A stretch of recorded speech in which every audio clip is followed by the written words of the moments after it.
Subscribe to our YouTube channel and press the bell icon to get the latest updates. Welcome to the Print Ambassador. If we can start with the first question, obviously that comes in our mind is the condition of Indian expatriate community in the kingdom, in Saudi Arabia, and what is the situation there at this point of time. There are certain individuals, Indian nationals who are stranded there. So if you can give us a picture of what's happening there right now.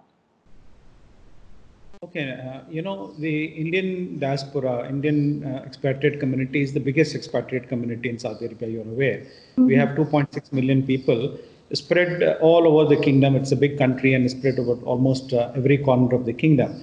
There are roughly around 17,500 cases of COVID which have been detected in the kingdom. We really do not know how many of them are Indians because, of course, the nationality-wise data is not shared, by the Saudi authorities. But there are reports of about 13 Indian deaths owing to COVID. But generally, the Indian diaspora is staying safe. We are in touch with them, very regularly through our 24/7 COVID website, COVID.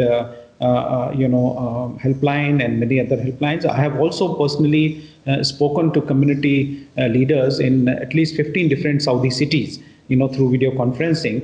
And then we have formed various, groups, WhatsApp groups and community groups, doctors groups and things like that. So generally things appear to be under control as far as the Indian diaspora is concerned.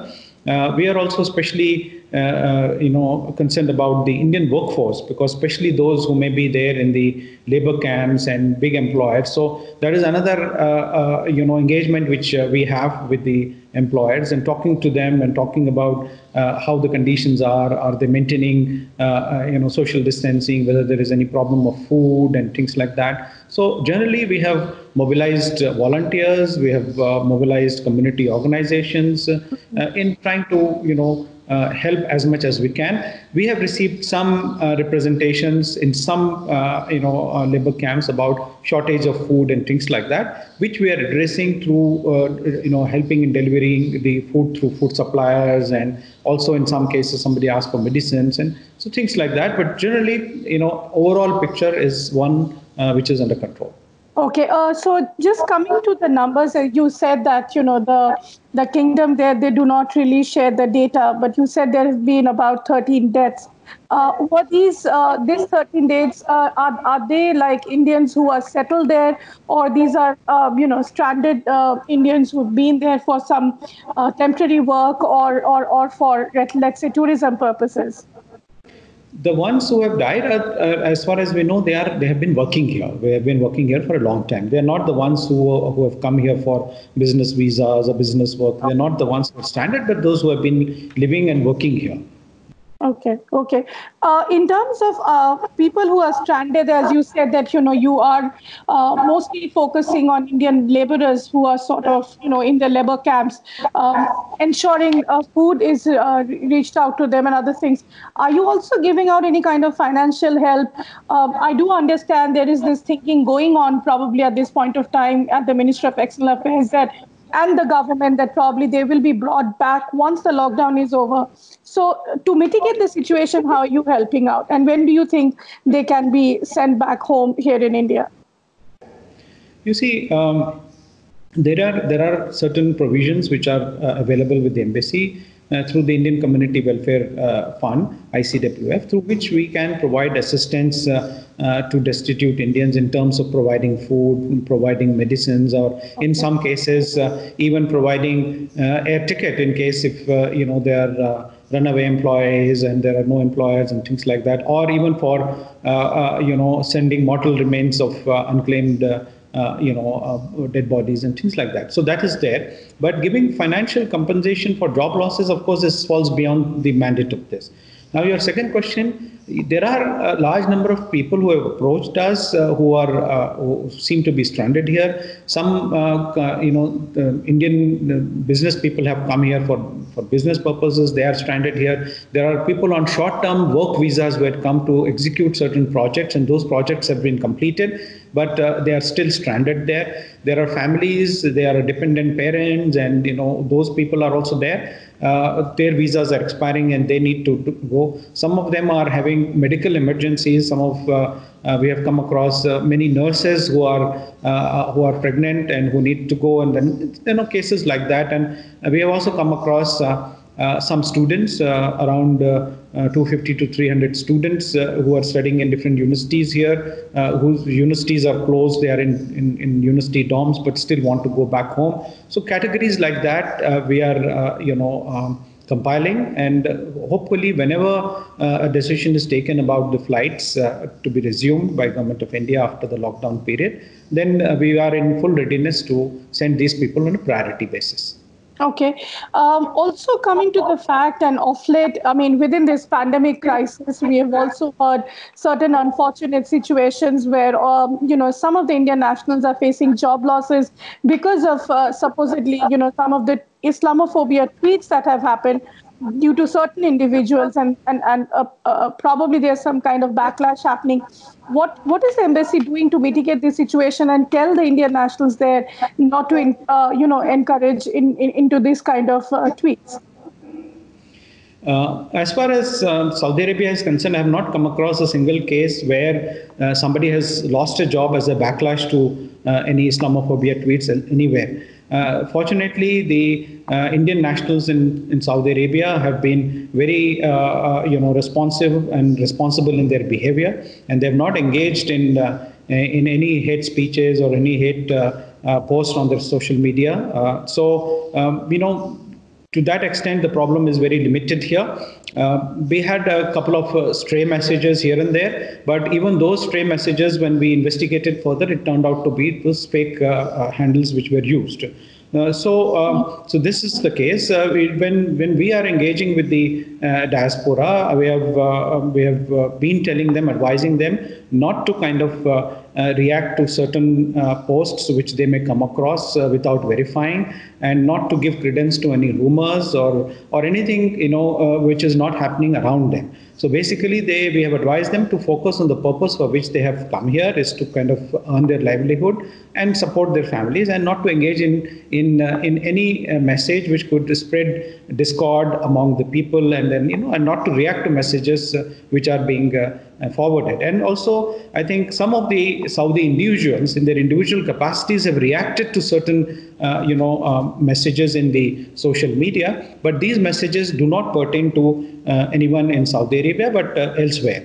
Even these individuals, some of these individuals, it was found out later that their handles were also fake, and subsequently their sites were also brought down. So I think somewhere there may be some vested interests who are trying to provoke Indian diaspora into engaging or reacting to some of these posts. But regardless, the mission is very carefully monitoring the such social media posts. We are in close touch with the community and all the community leaders, and I am very happy that the community members have really responded very, very well, and they are very appreciative of the Saudi government for all the facilities the Saudi government has extended to them in this lockdown period, which includes free treatment for everybody, whether it is a resident, whether it is a worker. And even among the workers, they are not even looking into whether they are legal or illegal. So the facilities for treatment are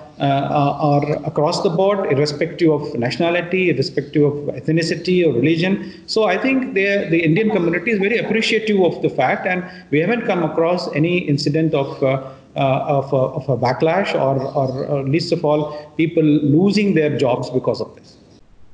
So you have also definitely then not heard anything from the Saudi leadership on this matter, right? Because India and Saudi Arabia, they share growing ties and a very vibrant relationship. No, nothing at all. We haven't received anything, formally, informally, nothing at all, So I'm sure, the wise leadership of Saudi Arabia understands, that these are, even if there are some stray posts here and there, it needs to be investigated. Nobody would jump to conclusions like that. So nothing has been, raised with us, and we don't foresee any problems relating to this nature in Saudi Arabia. Mm-hmm. Also, there are these talks going on, Ambassador, and people are sort of talking of the fact that highlighting certain issues that due to the COVID economic fallout, there can be dip in the remittances that comes to India, for the Indian workforce that works there in the Gulf countries, in the Arab world. Do you think that is going to be another fallout going forward? In remittances? No. You see, the thing is that COVID has a wide impact all over the world. There are impacts on economy, on healthcare, and generally in the way the lifestyles will be later on. So even in Saudi Arabia is not immune to those kinds of impacts, which most other countries may be facing. So because of that, there will be a likelihood of some retrenchment, people, the jobs, some people losing their jobs and coming back to India. Once that happens, obviously it will be an indirect impact in terms of remittances and other things. But since we haven't done a detailed analysis of the likely impact, so it will be too premature to talk about the impact on any of these things at this juncture. Okay. Also, this year it is Prime Minister Modi had taken an initiative to hold and the Saudi leadership, which is the chair of the G20, to do a sort of a video conferencing call only on the COVID-19 issue. What are we going to see going forward? What are the next steps that you believe are going to come out of G20 on this particular measure? You see, our leadership, Prime Minister Shri Narendra Modi had spoken to Crown Prince His Royal Highness Prince Mohammed bin Salman on March 17. Thereafter, the Prime Minister also participated in the G20 virtual summit, which was chaired by the custodian of the two holy mosques, His Majesty King Salman. Now, the basic thrust of these meetings were to see how the countries could cooperate within the multilateral framework, within the bilateral framework, and then to mitigate the economic impact and other impact of arising out of the COVID, and looking forward, what are the ways in which the G20 countries can work, maybe also to evolve some kind of medical response to pandemics like this, and then see whether the responses could be coordinated. So I think there is a very close engagement. Apart from the top leadership, we also had virtual meetings at various ministerial levels. We had the oil ministers meeting, we had the health ministers conference, the communication ministers, and many other things. So I think it's a ongoing correspondence, virtual engagement which is going on between the G20, and various aspects relating to various specialized things are being discussed. Notwithstanding the fact that because of the COVID, there is a physical meetings are limited, but nevertheless, the engagement and interactions are continuing. Okay, but in terms of bilateral collaboration also, we are seeing that, India is now exporting hydroxychloroquine tablets, paracetamol. In terms of demands that other countries are making, what is India and Saudi Arabia doing, bilaterally, going a little away from the G20 setup, but bilaterally, what are they doing to collaborate, also on research and other things? You see, bilaterally, you talked about, the certain medical supplies, which Saudi Arabia wanted, the paracetamol and anti-malarial drugs and things like that. We have facilitated through the governmental channels. So whatever requirement they had at this point of time, all those requirements have been met. All clearances have been given. So there is no short supply of any medicines which Saudi Arabia had asked India to supply and assist in supplying. The embassy is fully facilitating, these indents which are being placed. So also there was an initial concern about the likely impact on food supplies from India, especially as you know that Saudi Arabia is one of the biggest consumers of Indian basmati rice. Almost 80% of what the rice which is consumed in Saudi Arabia originates from India.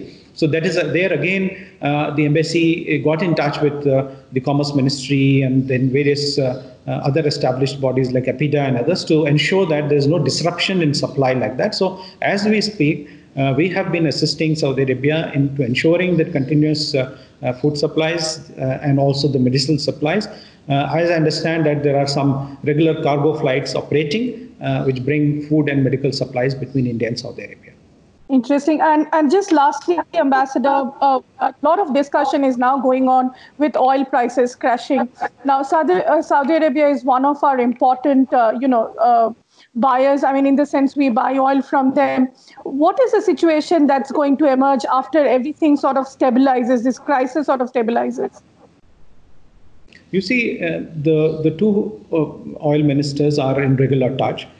We haven't reduced our intake from Saudi Arabia, despite there was the demand was reducing. So our intake has been maintained. At the same time, we had in fact asked for a little bit more of LPG supplies, because the demand for LPG during this lockdown period was more, and the Saudi authorities did oblige by meeting our requirements, till last month. So I think moving forward, the two countries, and as well as in the broader framework of G20 or OPEC, they will have to decide the future course of action. Being a big consumer ourselves, big importer ourselves, of course, we have a deep interest in maintaining the stability of oil prices and ensuring that the supplies are not disrupted. So to that extent, we are in close touch with Saudi Arabia, supporting the initiatives which are being initiated by the kingdom to maintain the price stability and as well as the supply continuity. So we have not reduced our intake of oil from the kingdom as of now. Rather, we've bought some extra, you are saying, in terms of the LPG supplies. That's true. Sure. Will that LPG supply continue, or that's just a temporary? It depends on the demand which is there in India. And if there is an increased demand which needs to be met from the kingdom, certainly, we would bring forward that request to the kingdom. And we do hope that in view of our very good bilateral strategic relationship, those supplies will be maintained. If you recollect that even when the Aramco facilities there were drone attacks on Aramco facilities, and when at that time when it was festival season in India, the kingdom had continued to meet its obligations by providing the full quota which we needed. Right. Well, thank you, Ambassador. Thank you for talking to The Print. I hope that you take care, and thank you for giving us time. Thank you. Nice talking to you. Thank you.